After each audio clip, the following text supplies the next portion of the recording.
It is 7 o'clock, and that means actually it's 6 minutes after 7, which means I'm late and starting and teaching people how to use Fusion 360. So today we have a new class. We're starting for a new project. Sorry, we're starting from zero, so that's a good thing because we got some new folks here. Welcome. We'll kind of start kind of basic. I'll give kind of a tour of the workspace, and then we'll kind of jump into it with both feet. So maybe yeah. All right, that's good. Yeah, I'm just kind of like rethinking the project in my head right now because, as usual, I prepared weeks in advance and have a detailed structure and lesson plans laid out before me. And I didn't come here 2 hours ago and decide what we're going to do and start making a plan. That's certainly not what we do in this class. This is about prior planning. Prior planning prevents piss poor performance. I learned that when I was 16 years old working at McDonald's, and it applies. So we're going to go ahead and start a brand new document here. If you've just opened Fusion, you'll have a new document in front of you. And eventually what we're going to get to is something like this-ish. This is an Orrery. I think that's how you pronounce that. Did we determine that's how you pronounce that before class? An Orrery is Orrery is a mechanical model of the solar system that illustrates or predicts the relative positions and motions of the planets and moon. We're going to confirm globe Earth throughout the course of this project because science and math tell us that that is the case. And we can model the motions of the spherical bodies in our solar system, and it'll be a wonderful thing. If you're a flat earther, you will not enjoy this class. We will just be sticking to sun, earth, moon solar system here. I do believe that the rest of the planets exist. However, you would literally need to model as Mike, I think you would say, a metric fuck ton of gears in order to make the whole solar system. And we don't use the metric system here in the United States, so we can't do that. In this case, I think it would be an imperial shitload here. Imperial shitload. Okay, good. An imperial shitload. But, that's a lot for just getting started. And I ain't that smart. I just know how to count a little bit. So this is what we're going to end up with in a couple weeks. But for now, let's go ahead and give a tour of the drawing environment here. So along the top, we have all of our tools. It's important to note that I'm currently in the solid workspace. That's where we're going to kind of hang out for most of this project. But know that there are other workspaces here, and each workspace has a new set of tools that goes along with it. Some of you are fancy and have a paid Fusion 360 account, and then you have even more tools, like plastic tools. Neat. But we're going to hang out in the solid workspace. At the top right-hand corner is a navigation cube. This is a key point here. When the drawing space is empty, it's kind of hard to tell what's going on here. So I'm going to flop back over to something that has a model in it. That navigation cube, as I hover over it, has areas that highlight in blue. So any of those areas that highlight in blue, I can click on them, and I'll spin around so I'm just looking at that particular view. I can also click and drag on that navigation cube and move around in a little bit more fine detail.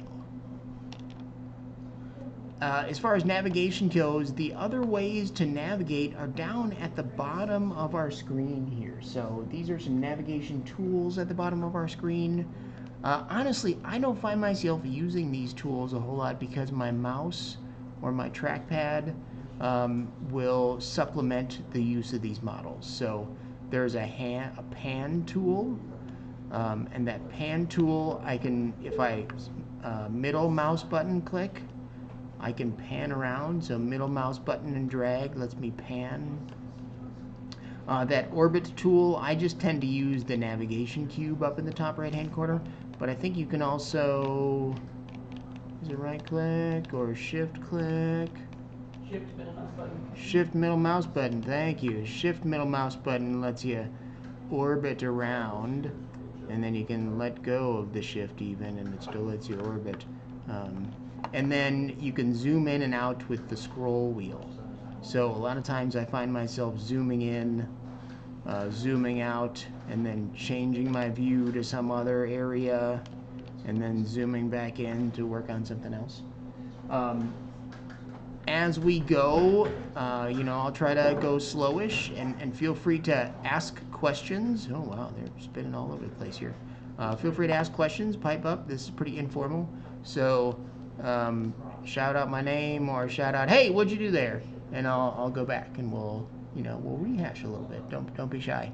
If you miss something, chances are somebody else missed something, and they might need a little rehash too. So. As we start modeling things, two things will happen. So first, the left-hand side of our screen here is our browser. And this browser will start to populate with folders. So as we make two-dimensional items, we'll have a sketches folder that pops up there. And inside of that sketches folder will be, this is a terrible example, because I don't have a lot of sketches that are associated with this. And inside of that sketches folder will be sketches that are part of that component that is our main document here. This is our main document component up here. As we make those two-dimensional sketches three-dimensional, then we'll have a bodies folder that appears, and that will have any of the bodies that are associated with that particular component. So again, this is our main document component up here that has those in them.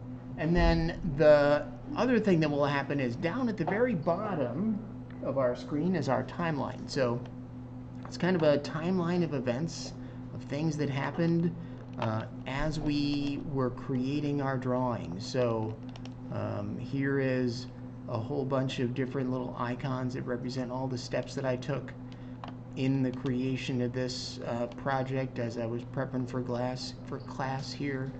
And I can go back in time to the, one of the first things I created, which is just that lone gear right there. And I can kind of examine my timeline here.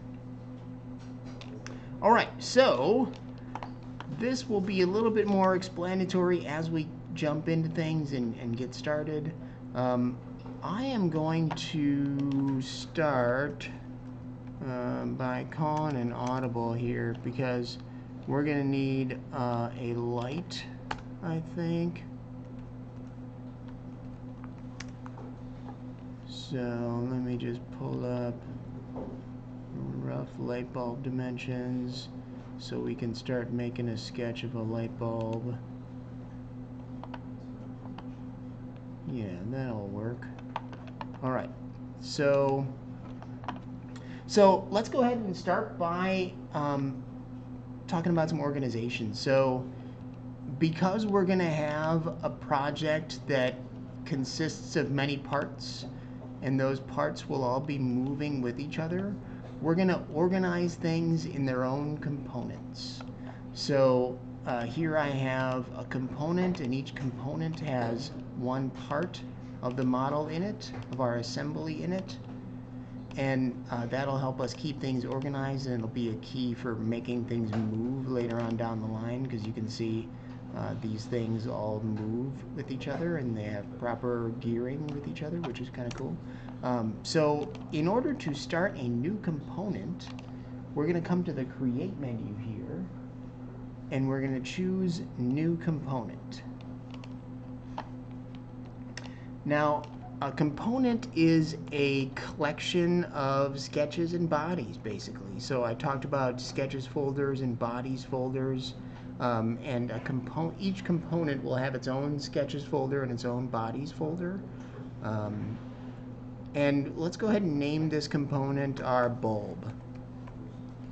That'd be a good first start for this class, I think. And I'm going to go ahead and say OK. All right, so if I spin down the little triangle next to our bulb, we'll see that our bulb is basically empty. There's just an origin inside of our bulb. So let's go ahead and create a sketch inside of this component. It's important to note that this component that I want to create the sketch in is my active component. And I can tell that because there's a little radio button next to the component. And when that radio button is filled in, then that is our active component. And anything I do, if I create a sketch or if I create a body, that will happen inside of this bulb component, as opposed to if I were to create a sketch with my unsaved main document component active, it would create our sketch kind of out here in our main document component. So let's go ahead and click on Create, and then Create Sketch. The wonderful thing about Fusion is there's lots of tooltips. So if I'm ever not sure what to do, or if I hover my mouse over something in a menu, it gives me a wonderful tooltip which will tell me A, what the tool does, and B, a lot of times how to use that tool. So, but if I missed this how to use the Create Sketch tool, if I just stop moving my mouse, it gives me another tooltip here. It says I'm supposed to select a plane or plenaire face. So a sketch is a two-dimensional object. We've got a three-dimensional world that we're looking at through our computer screen here. And we have right off the bat 3 imaginary kind of pieces of paper floating in that room that we can start our sketch on. And what it wants us to do is select one of those 3 imaginary pieces of paper. It doesn't matter a whole lot which one you choose. I tend, just for the sake of repetition, to start my drawings on the front.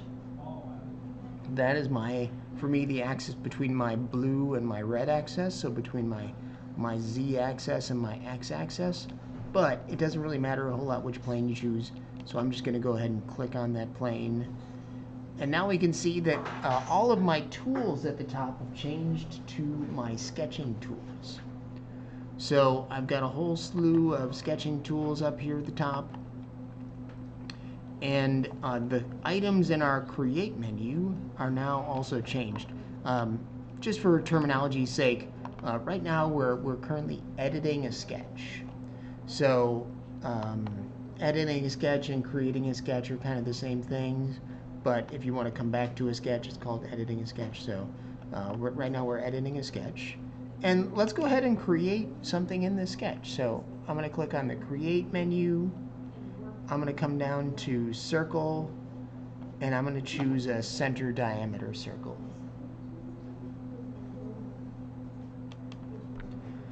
Now I'm going to create a circle. In fact, if I just stop moving my mouse again, it's going to say, hey, you're supposed to place the center point of your circle.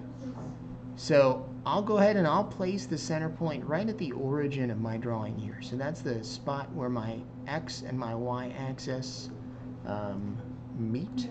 They intersect each other. So right at the middle, I'll just click one time to place that center, and now I'm moving my mouse out. So it's a click and move, not a click and drag.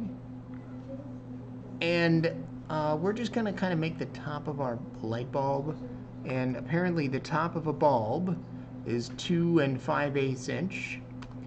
You know what? Some of you, we may have defaulted to millimeters. And that is because I always forget to tell people. So you can type in, for now, you can type in inches. And it will do that conversion for you, and I'll show you how to change your document settings next. So would it also recognize like decimal? It will, yeah. You could type in, so we could do 2 5/8. We could do 2.625, I think would be the decimal. So you can always type in inches or millimeters. You could multiply this by 2.54, and then you'd have the millimeter equivalent there. But yeah, so for now, just type in inches, and then if we hit enter, it'll place that circle in there. Now, before we go any further, over in our browser in the top right hand side, if I spin down the little triangle next to document settings, and I can see units underneath that, and directly to the right of that is a little icon that says change active units if I hover over it. In this class, I tend to think in freedom units, so I spout off freedom units to people. You can feel free to do that conversion in your head if you want to draw in millimeters, which of course is an international standard of measurement that literally everybody uses. I know they exist, but I went to school here in the good old US of A. And we don't know no metric system over here. All right, we know how to grow corn and stuff. Mine? Yeah. Mine it has a different number value. I put in the 2 5/8 inches, and it has like 66.675. Your default is probably set to millimeters. Ah. Yeah. So. Document settings, go down units, blah, blah, blah. So you typed in inches, right? You typed in like And it has 2 little- 5/8 inches. Yep. I typed it in like this. And then Cool. did that. And it has converted that to millimeters for you. So if you spin over document settings, Oh, so yours is in. Yeah. Okay. So that's where that's. Okay. yeah. So if you spin open your little document settings triangle there, and then change your active units to freedom units there, and then you say okay. Okay. Sweet. Yeah, so if you type in inches and your document settings are set to millimeters, it'll just convert that inches you typed in to the millimeters that you claim to want to see in your drawing. But if you do that, like say if I typed in like 2.5 inches is like 5 centimeters ish. No, I was off. So if I double click on that, it'll still bring up that 5 centimeters that I typed in there. But all right, 2.2 5/8. All right, so we need to make a light bulb looking thing. That is our goal for this first part here.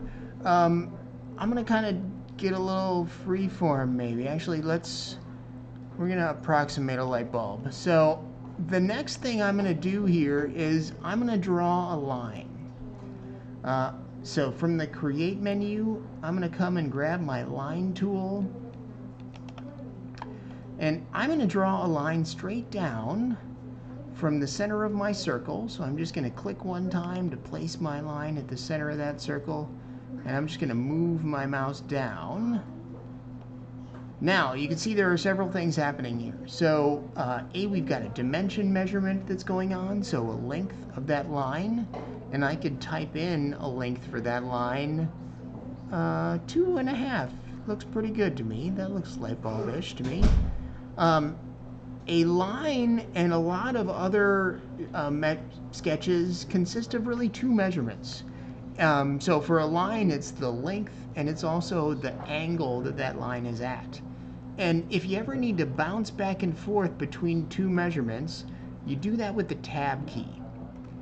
So in our case, we do want our line to go straight down at a 90-degree angle. That is 100% acceptable. But if you ever wanted to change that second measurement, the tab key bounces you over there. The third thing that I'll point out is kind of less obvious, and that's this little blue icon that's appearing right here. That is a constraint. So a constraint is a rule that is applied to the sketch that tells it what it can and can't be. So this line, that constraint icon happens to be a horizontal vertical constraint. So that line can only ever be horizontal or vertical. No matter how you move things around, that rule will constantly be in effect, and it will only ever be, straight up and down or straight sideways, I guess, and somehow it could do that. And I'm going to go ahead and click enter. I pointed that out because constraints are kind of an important thing to think about when you're creating a sketch, especially if you think you might want to change something about your sketch later on. I always like to, when I'm making a drawing, make sure that I've got a lot of black lines. Black lines are lines that are fully constrained, or black sketches are sketches that are fully constrained, and that's always kind of a goal.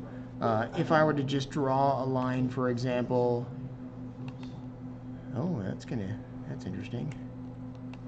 Wouldn't think that would be a fully constrained line somehow. There we go. So if I just draw a line kind of down at an angle, you can see that that line is blue. And that's because I didn't fully constrain that line. It doesn't have a specific length. It doesn't have an angle. It's not constrained in any way, shape, or form. So if I click on this line, I can just move it around willy-nilly. If I click on this line, it will not let me move it around willy-nilly because I'm fully constrained in space and in length and in angle and everything. So constraints are important. In fact, we can add constraints after the fact. So let's do that now. I'm going to come up to the Create menu again. I'm going to go ahead and choose that line tool. And I'm going to draw a line starting at the end point of the last line I drew. And I'm going to purposefully do a bad job of constraining this sketch and just kind of draw it at a funky angle and not type in any measurements and just click and place the end point to that line. So now if I go ahead and click on this little green checkbox, that'll say, hey, I'm done using this tool. And you can see I've got a line that is not constrained at all. And we're going to go ahead and add those constraints after the fact. So from our constraints menu, there's a whole bunch of options here. So there are two ways that we can think about this. I'd like that line to be perpendicular to that first line that I drew. So we could either choose the horizontal vertical constraint because it'll make it always horizontal or always vertical, and it's closer to horizontal, so it'll probably snap it to that way. But I'm going to choose the perpendicular constraint instead. So from that constraints menu, if we go ahead and choose that perpendicular constraint, and now we click on that line that we placed kind of poorly, that blue line, and then we click on that long, well-constrained 2.5-inch line that we made initially. That'll snap it to perpendicular to our first line. Now it's kind of confusing to me that this is a black line because it's not really fully constrained. You can see I can click on the end of this and I can move it right or left, but it won't physically let me move it up or down. And that's because I've given it an angle to be at, but I haven't defined its length. So let me go ahead and define its length now. It's always easier to do this stuff right off the bat when you're first making the line, but it's helpful to know how to add a constraint later on if you need to do so, or you forget or something like that, right? So from the Create menu, if we come down here and choose the Sketch Dimension option, and I click on that line, so I think there are two ways I can do this. I can probably click on just the line and then move my mouse down. So again, click and move, not a click and drag. And now I can click a second time to place this measurement. So here's how long that line is currently. It is, for me, 0.92853 inches, which is coincidentally exactly how long I wanted to make that line. crazy. No, I actually want to make this, the base of a light bulb is probably 3/4 of an inch, let's say. That does not look right at all. Let's make it a 1/2 an inch. So it's a 1/2 of an inch. Now the other way I probably could have made that dimension is if I click on create and then sketch dimension. I bet I could click on each end point of the line. Yeah, that works the same, gets me the same result. So dimensions between two objects, the line that connects them, that is also fully acceptable. Cool? All right, so now let's make a curve. So from our create menu, if I come down to the option that is arc, and I choose to make a 3-point arc, I'm going to go ahead and I'm going to pick the end point of the line as the place I'm going to start that curve, start that arc. And I'm going to pick just anywhere on my circle to place the end point of my arc. And now if I just move my mouse in between those two objects until I get a curve that looks okay-ish, something like that. Again, we're kind of making like the profile of a light bulb here. So we're getting close-ish here. So I'm pretty sure I can do tangent on a curve. I sure can. So now I'd like to clean up this edge a little bit more here between our circle and our arc that we just made here. And I'd like these things to be tangent to each other. And coincidentally, there is a constraint that will allow me to do that. It is the tangent constraint. So from our constraints menu, if I go ahead and choose this tangent option, it's also Control T on your keyboard, just in case you want to impress your friends with all your Fusion 360 shortcut knowledge. It's like what the kids do at parties now, pretty sure. Yeah. So, all right, so I'm going to choose that tangent constraint, and then I'm going to pick the circle that I want to be tangent to, and that little arcy thing that I made that I want to be tangent.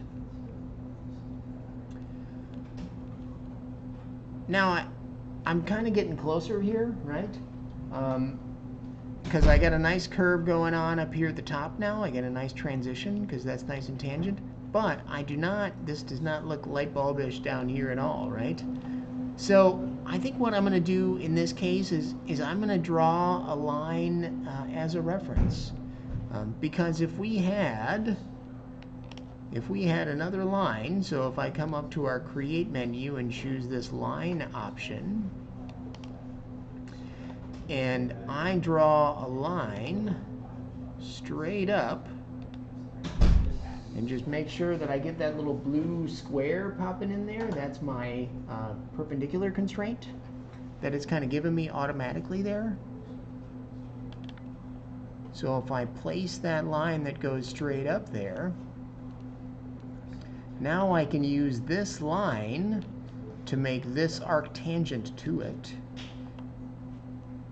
the same way we used our tangent tool to make our circle tangent to our arc. So from our constraints menu, I'm going to go ahead and choose the tangent option there.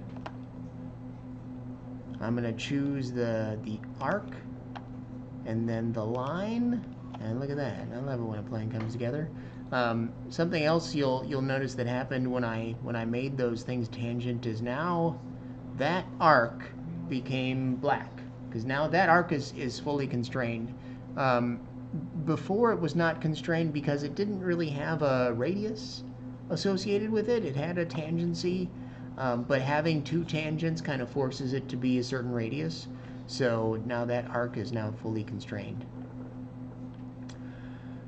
Something that I'd like to do next, just for a little cleanup, is to clean up some of the lines, some of our superfluous lines here. So right now we have all solid lines out in our drawing view here.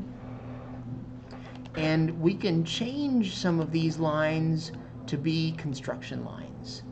So actually, you know what? Let's do the next step first. So we've already got this arc drawn. I'd like to have exactly the same arc on the other side of this light bulb. Although I guess we don't need that at all, do we? We totally don't need it at all. But I want to show you how to use the mirror tool. So from our create menu, there is a super handy tool called the mirror tool here. So if you have something drawn and you want to create an identical but mirrored version of that on the other side, we can do that using our mirror tool. So the object that I want to mirror, or actually two objects, is going to be our nice fancy arc that we made, and then our little 90-degree half-inch line at the bottom. And we want to mirror that over our center line. So you can kind of see a ghosted out image of what your lines are going to look like there. And then I'll go ahead and say OK.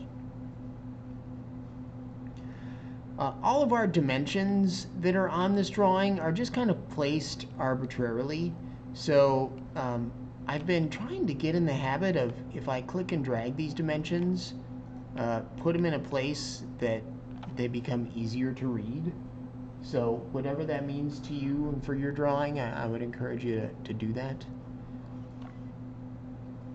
The last thing that I'll point out here, actually we do need to draw one more line. So from our create menu, let's grab the line tool one more time. And let's draw a line straight up from kind of the center bulb of our light bulb here. And we'll draw it straight up so we connect to the top of our circle here. We just need a line bisecting this thing right in half.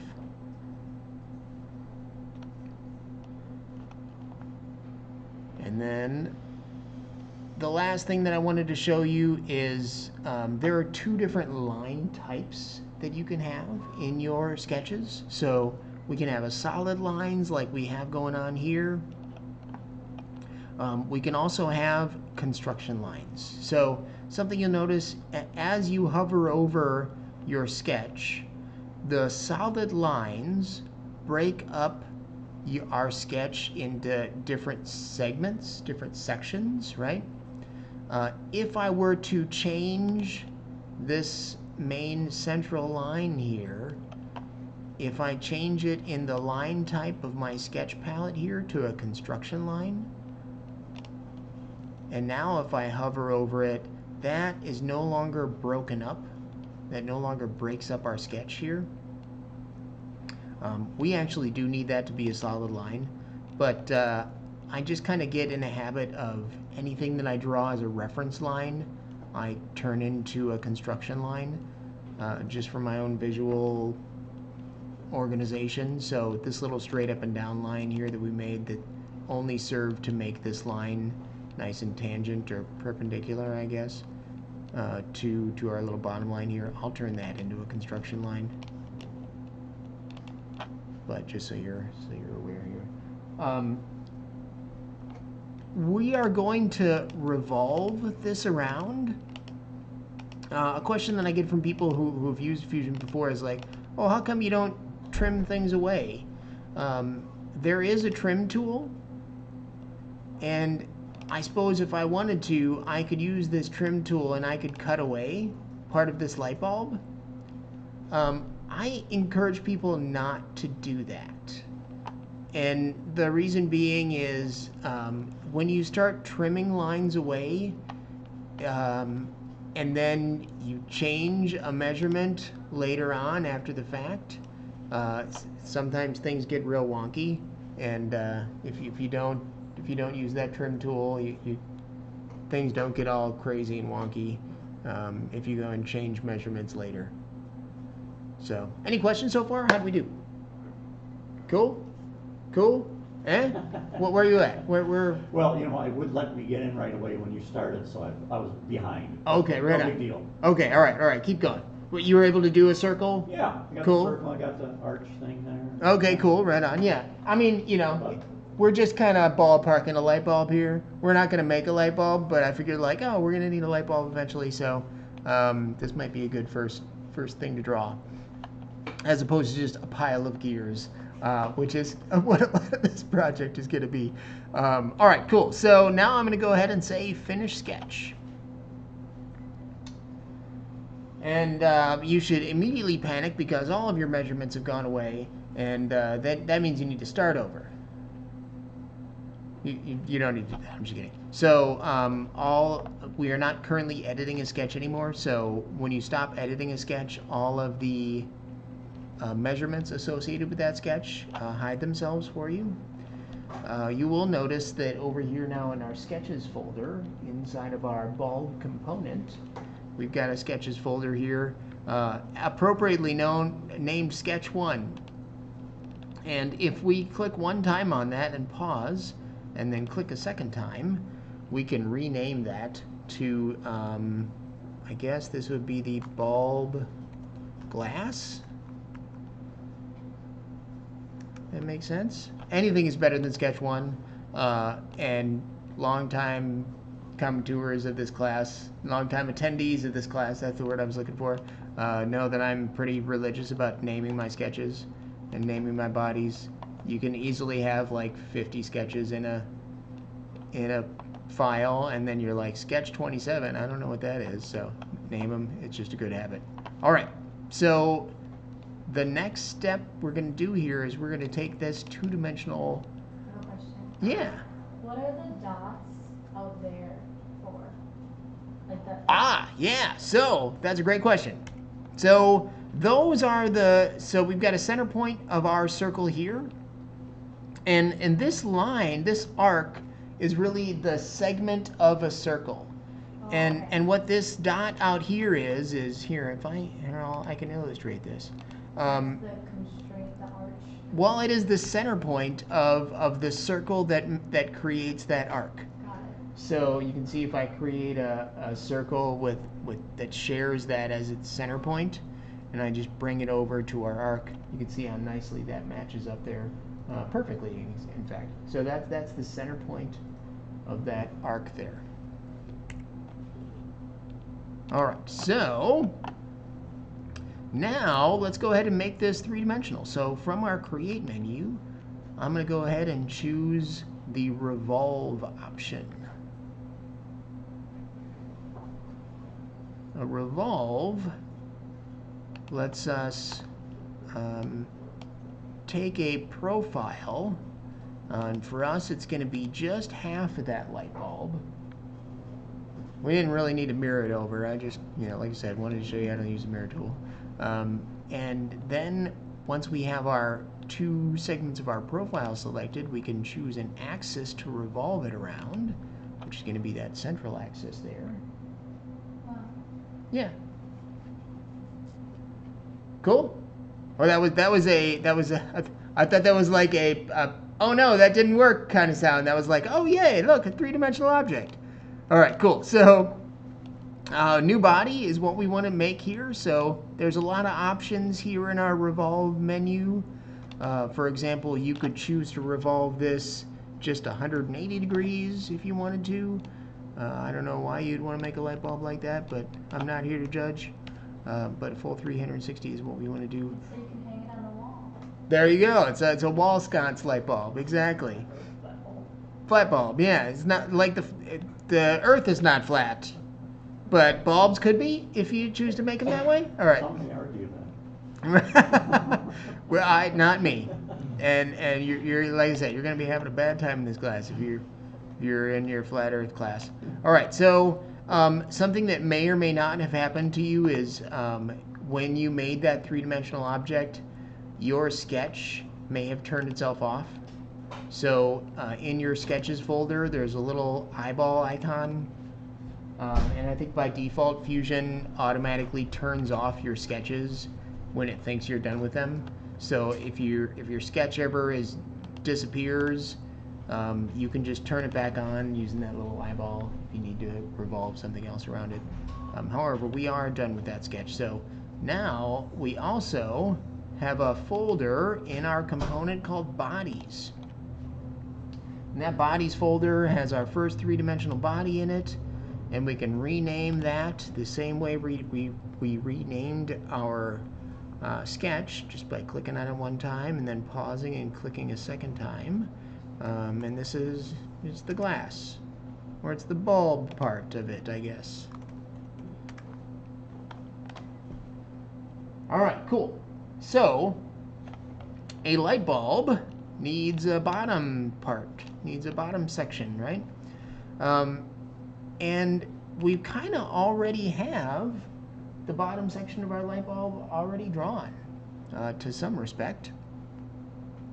So this bottom piece here, we can just extrude out any flat surface. So from our create menu, if I go ahead and choose the extrude option,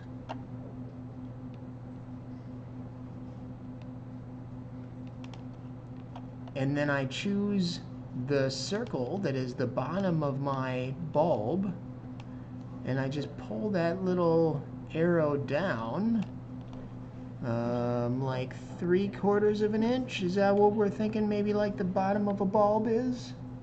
Does that sound about right, Mr. Electrician? Sounds good to Close me. enough for government work? All right. And I'm going to choose, instead of join, instead of making this a new body, or instead of making this a join to the existing body, we're going to go ahead and make this a brand new body. So in our operation, over in our extrude window, instead of saying an operation that was join, which would take these two things and combine them into this single body, we're going to choose an operation that is new body.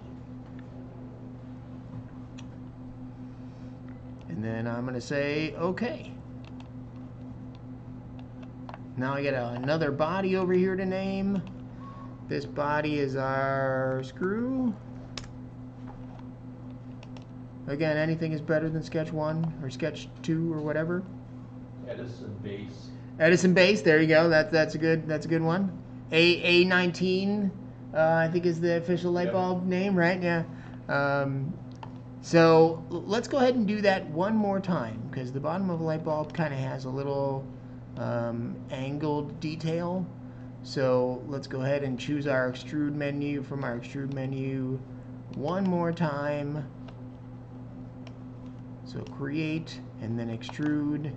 And then the real reason I do this is to show you a couple of different things. So if I just extrude this down like 1/8 of an inch, almost all of the objects, the different tools here in your create menu, have some sort of modifier. So you can extrude a distance or revolve a distance and then have a modification to that extrusion. Usually that modification is either a taper or a twist, depending on the tool that you're using. So for example, I can taper this in negative, let's say 60 degrees. That didn't work at all. How come that didn't work at all? Because I did 0.60 somehow. That looks close-ish. The other reason that I wanted to do this extrude a second time is to illustrate one more thing. So we made a new body the second time we did that extrude, right? So we chose not to include this section of the extrusion. Oh, hey, it's gonna go ahead and think I want to extrude a distance there. We didn't want to include this section of the extrusion with our light bulb. and that is because they're not really the same thing. But we do want to include this little section down here with our little screw section here. So something you can do is over in your bodies folder, you can just turn off the visibility on that bulb body. And now when you choose join, it won't join the bulb to this thing. It'll just join your new extrusion to our little bit down there. All right, cool. So let's go ahead and turn on our bulb, and we'll turn off our screw, because there's two more things I want to do here before we kind of finish up class. So first is, a light bulb is not a solid piece of glass. It is hollow and full of pixie dust and electrons. That's how electricity works, right, Mike? Yep. Yeah. And so in order to fill our light bulb with our electrons and pixie dust, we need a space in the inside of it here. So if I go ahead and from the modify menu, there is a pretty cool tool called the shell tool.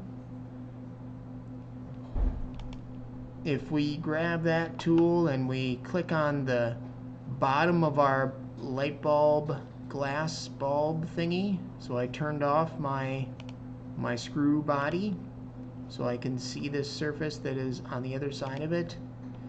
And I don't know, 0.02, it's probably way too thick for a light bulb, but it'll be good enough for government work. So if we just enter 0.02 inches there, then you can see it made that hollow for us. It made one disappear. Is it going inside? Yeah. Let me come over. That's a nice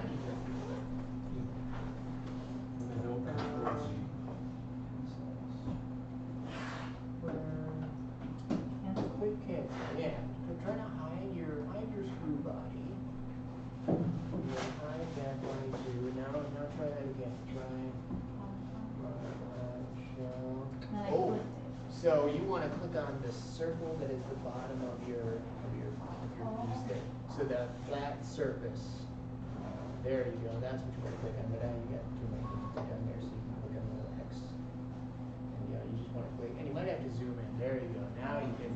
Yeah. So what you're defining there when you click on a face is you're defining like the opening of your shell. The other way to use this tool is if you don't want to have an opening on your shell, you can click on the body in your bodies folder, and that makes it a shell. It's just fully enclosed, so you'll have to take my word for it that this is totally hollow, but it is indeed hollow. But yeah, so I'll click on the opening there, and then I'll say OK. And now the last thing that I want to do here is just a little bit more organization and for fun. So visually, I like to organize my drawings as I go. Right now we've got just a pile of gray in our drawing view, and if we can change that. So from the modify menu, I'm going to come down to the appearance option.